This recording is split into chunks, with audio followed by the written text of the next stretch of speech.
Hello friends, at the moment I am standing at Lafarge Cement Group. You can see one drive, one motor drive. This is 200 kilowatt motor. Here is the regular coupling and here is the transmission. This is a horizontal type of drive. As you can see, this is installed as in a horizontal direction.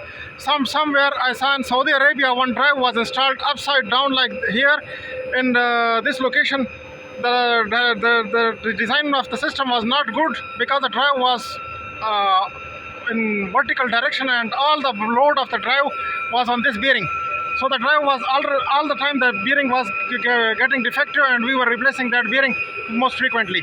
So this design is good and that design was bad. So this is what I'm going to show you. Here is the Flender transmission and here is the output of this device. This is running a classifier. As you can see, here is the classifier input.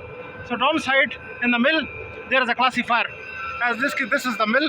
As you can see, this is the vertical mill and the classifier is downside. So the classifier is run by this whole assembly. So this is the Flender and you can see one other device over here. This is the lubrication pump. Lubrication is fed and this one is oil cooled heat exchanger. The water is coming over here and the water is going out, and then oil is lubrication. The oil in the gearbox, that's cool by this particular device. This is for the cooling heat exchanger, and here is the grease pump, lubrication grease pump for the oil pump. For this one, the lubrication oil pump. So this was the whole theory for this one. Hope you people understand something from this video. As this is the oil level, just we can see the oil level, we can check anytime. And here is a little fumes also they are coming. Here is the dipstick as it is in the car normally, as you see.